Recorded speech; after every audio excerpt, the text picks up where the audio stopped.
Hello again. The cost of illegal immigration to this country is not always easy to calculate. By illegal immigration, I mean those people who arrive in Britain without going through the usual process of passport control and so on, with the intention of staying in Britain permanently. Because almost all such people these days claim to be refugees or asylum seekers, there is a reluctance to use the expression illegal immigrant because it sounds vaguely pejorative. However, if somebody sails across the English Channel and lands on a Kent beach, rather than going to a port and producing their passport for inspection and passing through customs, then I'm afraid that that person is an illegal immigrant, and that is what I shall call them. Most viewers will be aware that a shocking amount of money is being spent on housing, feeding and caring for the tens of thousands of people, mainly young single men, who arrive in this way in our country every year.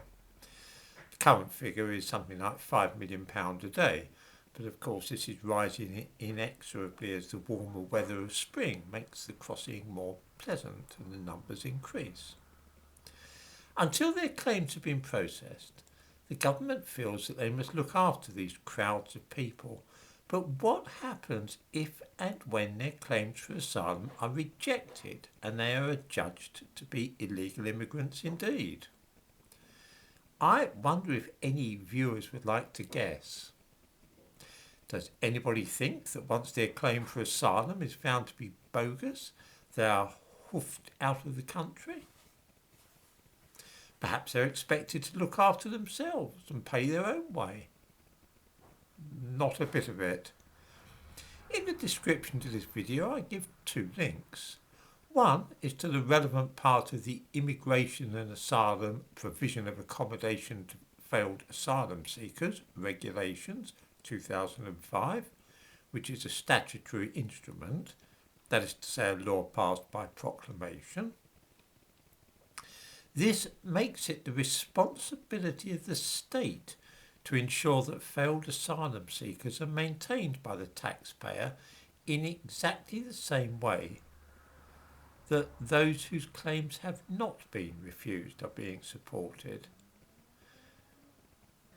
In other words, it doesn't make any difference whether they are claiming asylum or found to have fraudulently claimed asylum. They will be treated in exactly the same way, which is to say, and I quote, free furnished accommodation with no utility bills or council tax to pay and a weekly cash allowance to cover the asylum seeker's other essential living needs. Free access to healthcare and schooling also provided. If there are children and the family income is below a certain level, then the children will be entitled to free school meals and free travel. I give a link to a document which was published a couple of weeks ago in which the government explain that they have put up the weekly allowance for failed asylum seekers to £40 a week.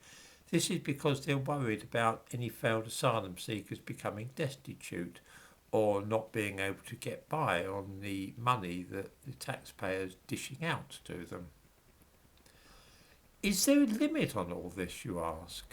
Will we have to support these failed asylum seekers indefinitely in this way? I'm afraid that the answer to that question is yes, we will.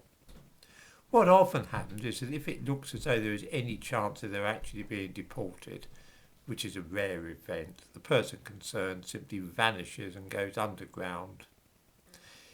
If it seems to the government that there is no realistic prospect of being able to get rid of these people, then they might be given leave to remain in the UK and work even though they've failed in their claim for asylum.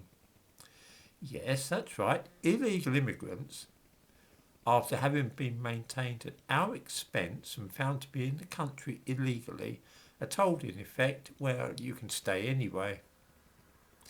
This is hardly calculated to deter those planning to try and enter the country illegally.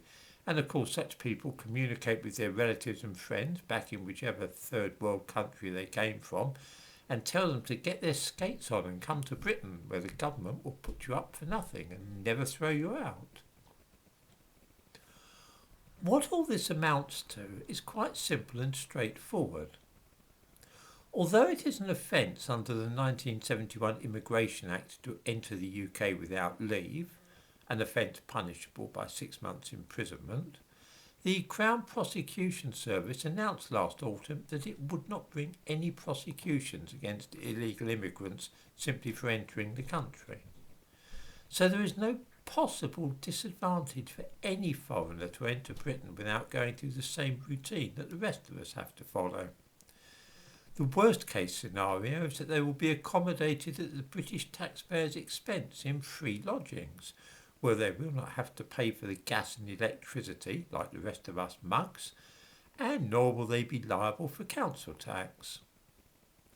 Even if their applications for asylum turn out to be fraudulent, the government will continue to put them up and they can use the NHS. Is it any wonder that the numbers entering Britain illegally are soaring? Why wouldn't every random foreigner in the world turn up on our doorstep and try their luck? Remind me again, what was the name of that fellow who said 55 years ago that we must be mad, literally mad,